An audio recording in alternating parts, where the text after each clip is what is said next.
Hello friends and welcome to Sleepy Classes. Now let's move on to the topic, right? Very important, जो कि legislature के concerning है, right?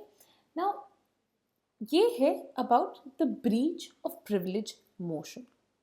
Now very importantly, एक communist party of India के जो member of parliament है, राज्यसभा के member हैं बिनोय विश्वाम, उन्होंने फाइल की एक breach of privilege motion against the Lakshadweep administrate. जैसे कि हमें पता है लक्षद्वीप के अंदर जो लक्षद्वीप आइलैंड्स है, जो कि एक यूनियन टेरिटरी है, there have been protests going on, there are a lot of issues, ongoing issues because of the proposal जो कि फील्ड किए हैं वहाँ के लेजिस्लेटर प्रफुल्ल पटेल ने। ठीक है, तो उसके कारण जो है काफ़ी ज़्यादा there has been a hue and cry against them. Kerala high court के अंदर उसके अगेंस्ट जो है प्ली फाइल की गई। साथ ही में जो है a lot of members of parliament and other journalist, activist etcetera have been wanting to fly to Lakshadweep कि हमें जाके जो है वहाँ पे एक दौरा करना है। We want to go around, have a look, talk to people and know what are the issues that the people are facing.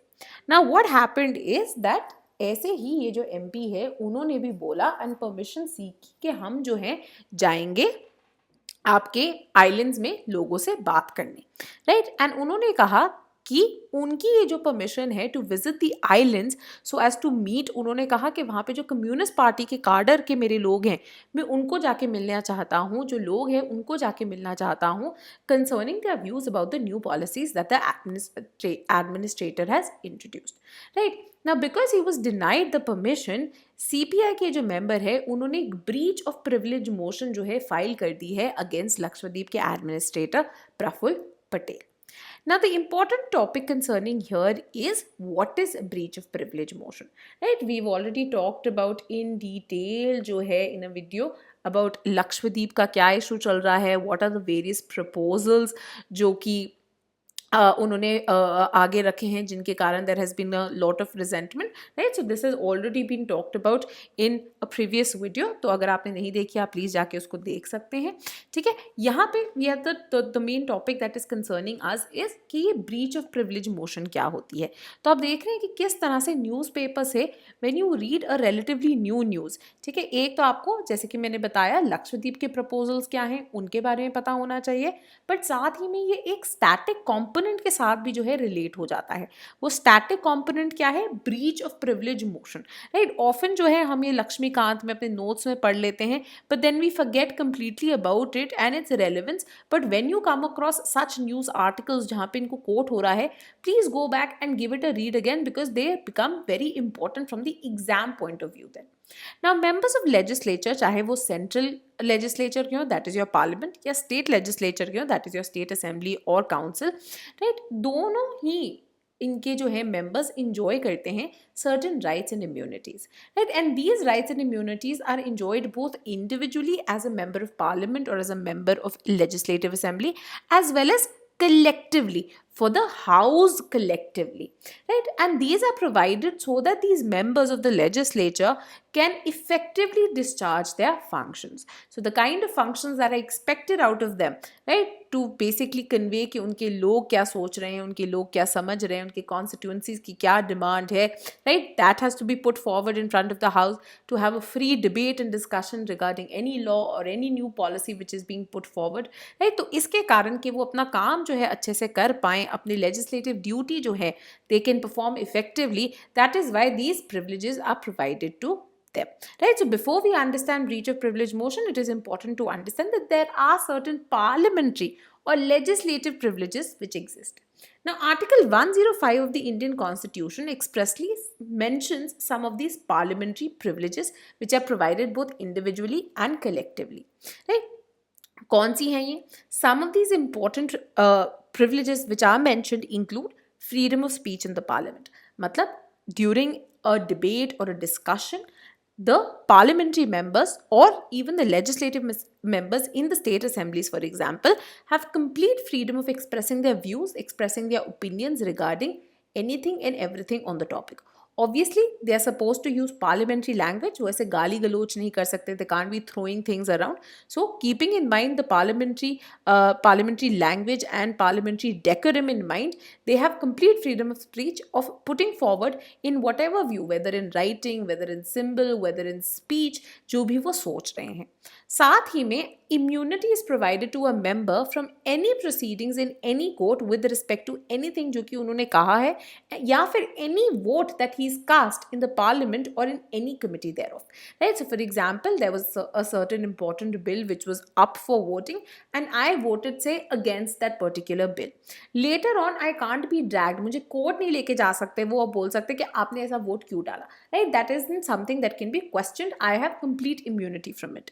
Then again, immunity is also given to a person that is a member of parliament or a member of legislative assembly from proceedings in any court with respect to publication or under authority of either house of the parliament of any report, paper, votes or proceedings. Right? So you have the right to publish. जो house है वो publish कर सकता है reports with regarding to the day's proceedings, with respect to किस तरह से votes pass किए गए थे, with regard to any paper also, right? तो various committees होती हैं, वो various papers जो हैं लिख सकते हैं, right?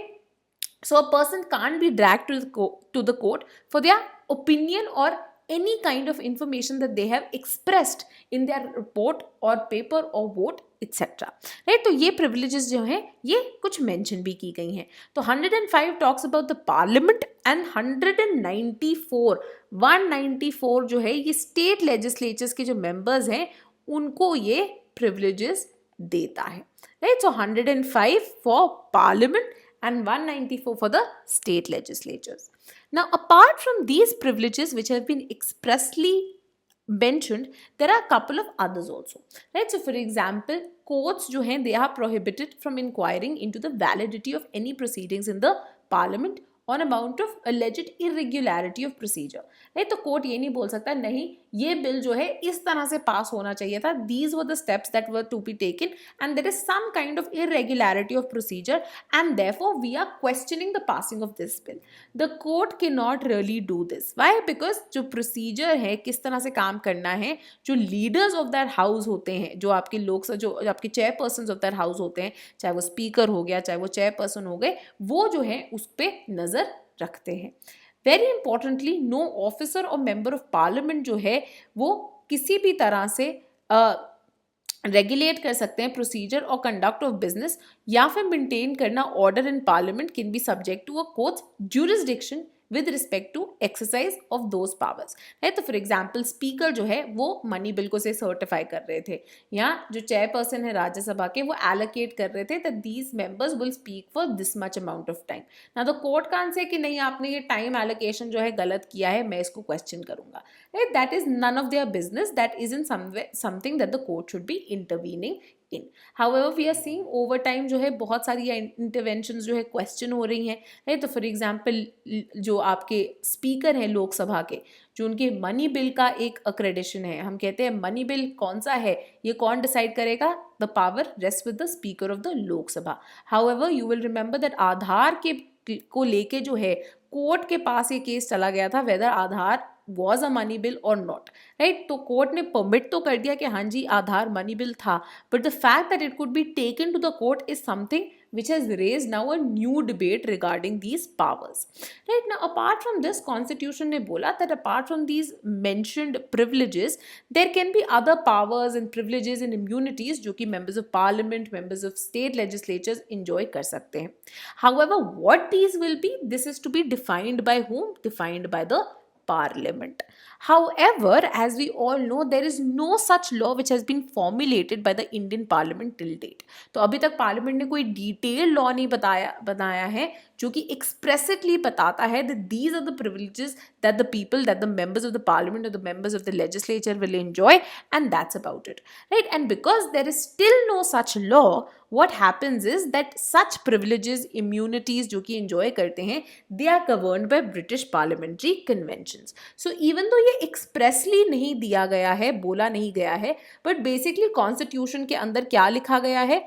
105 के अंदर अब लिखा गया था after the 44th Constitutional Amendment Act कि 44th Amendment Act से पहले जिस भी हाउस कि प्रिविलेजेस इम्यूनिटीज के हिसाब से इंडियन पार्लियामेंट अप्लाई करती थी, यही अप्लाई होता रहेगा till the time a new law is formulated, right. So कौन से हाउस को फॉलो करती थी? तो British House of Commons. That is why British parliamentary privileges जो कि उनकी पार्लियामेंट को अलाउड है, वही सिमिलर प्रिविलेजेस जो हैं अब इंडिया के एमपीज एंड एमएलएस को allowed है, right. Now apart from these privileges mentioned in the constitution, some other privileges are also mentioned in the Code of Civil Procedure of 1908.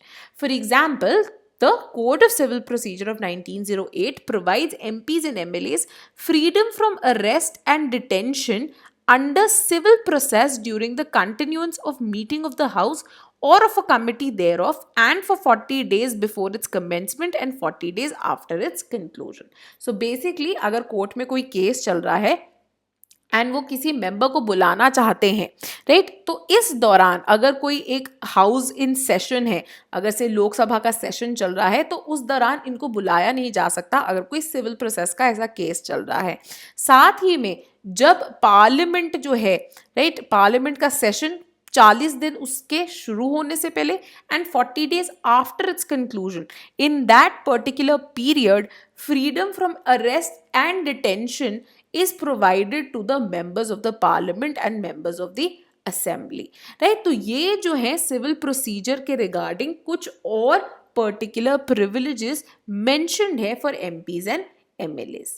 Now, apart from this, the Constitution also extends parliamentary privileges to certain persons apart from MPs, right, जिनको right है, who are entitled to speak and take part in the proceedings, right. तो ऐसे कौन हो सकते हैं जो parliament में बोल सकते हैं, अपने व्यूज एक्सप्रेस कर सकते हैं, उसकी कमिटी में हो सकते हैं? One such very important officer is the attorney general of India, ठीक है. तो क्योंकि अटॉर्नी जनरल ऑफ इंडिया बात कर सकते हैं इन द पार्लियामेंट, उनके सेशंस में हिस्सा ले सकते हैं, that is why these similar privileges are also extended to the attorney general of India. However very importantly, even though हम कंसिडर करते हैं प्रेसिडेंट को also to be a part, right, of this entire process, because parliament के दोनों houses sign अब जो है पास कर दे बिल को, जब तक प्रेसिडेंट का असेंट नहीं मिलता तब तक वो एक्ट नहीं बनता, right. However these parliamentary privileges are not extended to the president, even though the president is considered to be an integral part of the parliament. President के लिए जो है there are a separate set of privileges which are provided under article 361 of the Indian Constitution, right. So there are certain articles that have come to the fore here, जिसकी आप list बना सकते हैं. For example, article आपका 105 which deals with parliamentary privileges, article 194 which deals with your state legislature की privileges, and article 361 which deals with the privileges enjoyed by the president of India. Now what happens when someone tries to go against, या कोई भी जो है उल्लंघन करता है of these privileges of the parliament or the assembly? Now if any individual or authority violate करते हैं या disregard करते हैं any of the privileges, powers or immunities of the house or of the members or the committees, मतलब चाहे वो individual privileges हो, चाहे वो collective privileges हो, उनको punish किया जा सकता है for breach of privilege or contempt of the house. तो यूजुअली इंडिविजुअल प्रिविलेजेस के लिए it's breach of privilege, for more collective privileges जो होती हैं that is the contempt of house. Now जो हाउस है, द पर्टिकुलर हाउस है लोकसभा और द राज्यसभा, राइट, इनके पास पावर होती है टू डिटर्मिन कि क्या कॉन्स्टिट्यूट करता है breach of privilege and contempt of the house. जो पीनल ज्यूरिसडिक्शन है of the house in this regard, right, punishment करने की पावर जो है कवर करता है दोनों ही मेंबर्स को भी, जो खुद के मेंबर्स है, से खुद के मेंबर ने जो है कुछ वायलेट किया, या फिर इवन स्ट्रेंजर्स को, right, strangers who are not members but वर से did something that violated the privileges, right. So in this regard दोनों ही members as well as strangers के ऊपर ही अप्लाई करता है, as well as on in every act of violation of privileges, चाहे वो इमीडिएट प्रेजेंस में कमिट किया गया हो, मतलब राज्यसभा या लोकसभा के अंदर जो है ये कमिट की गई है, या इवन आउटसाइड ऑफ इट. तो फॉर एग्जाम्पल इन CPI के मेंबर को ना जाने देना to the to Lakshadweep islands, वो क्या है, it is not occurred within the parliament premises, बल्कि बाहर हुआ है, राइट। तो ज़रूरी नहीं है कि आपका जो ब्रीच है it should have occurred within the house, it can have occurred कहीं पे भी, राइट। तो regardless of the place where the breach has occurred, आपको जो है वायलेशन के लिए you can be held accountable, right. Now very importantly, anyone जिसको गिल्टी पाया जाता है ऑफ ब्रीच ऑफ प्रिविलेज या कंटेम्प्ट ऑफ हाउस, उनको पनिश किया जा सकता है।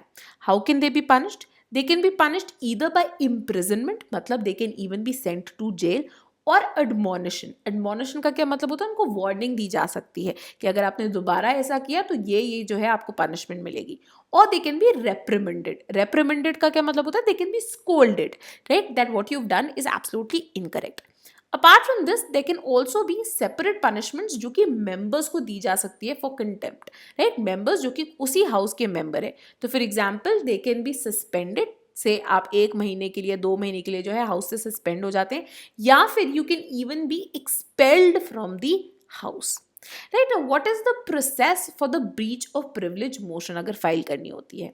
Now firstly a notice in the form of a motion is moved by any member of either house against those being held guilty of breach of privilege। तो राज्यसभा में अगर आपने move करना है या फिर लोकसभा में मूव करना है, डिपेंडिंग ऑफ कहाँ के मेंबर हैं, अगेंस्ट से अ पर्टिकुलर अथॉरिटी और अ पर्टिकुलर स्ट्रेंजर और एनीवन जिसके अगेंस्ट आप ब्रीच ऑफ प्रिविलेज मोशन जो है मूव करना चाहते हैं, right. So in this case against whom? The Lakshadweep administrator. Then जो भी इंचार्ज होते हैं ऑफ दैट पर्टिकुलर हाउस, चाहे वो लोकसभा के हैं तो लोकसभा के स्पीकर हो गए, या राज्यसभा की बात हो रही है then the Rajya Sabha chairperson, they will be the first level of scrutiny for the privilege motion, right. So they will be the first ones who will go through it that yes, is this privilege motion valid or not, the breach of privilege motion. Then either the speaker or the chair can decide whether the privilege motion should be pushed ahead or not, or they can refer it to the privileges committee of the parliament. अब privileges committees जो हैं दोनों ही houses के अंदर exist करती हैं। तो लोकसभा के अंदर there is a 15 members की privileges committee, जिसके अंदर जो स्पीकर हैं वो नॉमिनेट करते हैं who will be the members of this committee on privileges as per the respective party strength, ठीक है। तो जितनी प्रपोर्शन की उनकी पार्टी की स्ट्रेंथ है इन द हाउस, उस हिसाब से जो है उनके मेंबर्स बन जाते हैं of the committee on privileges.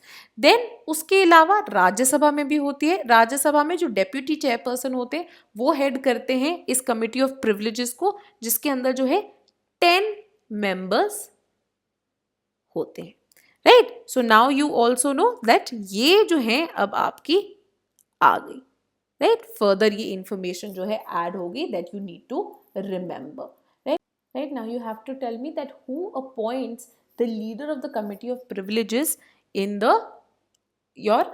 the committee of privileges in the Lok Sabha, right? So you have to think about, you have to know कि अब लोक सभा में जो committee of privileges होती है उस committee के leader को कौन appoint करता है, right? It should be an easy question that you should know of, right? Now very importantly after this, अगर स्पीकर या चेयर को लगता है that yes under the given rules this breach of privilege motion holds ground, then the speaker or the chair gives consent and the member concerned is then given an opportunity to make a short statement कि क्यों जो है ये क्या problem हुई, क्या घटना हुई, उसके ऊपर जो है वो पूरा जो है एक अपना व्यू एक्सप्रेस कर सकते हैं, ठीक है। So this is a process which is followed with regard to the breach of privilege motion.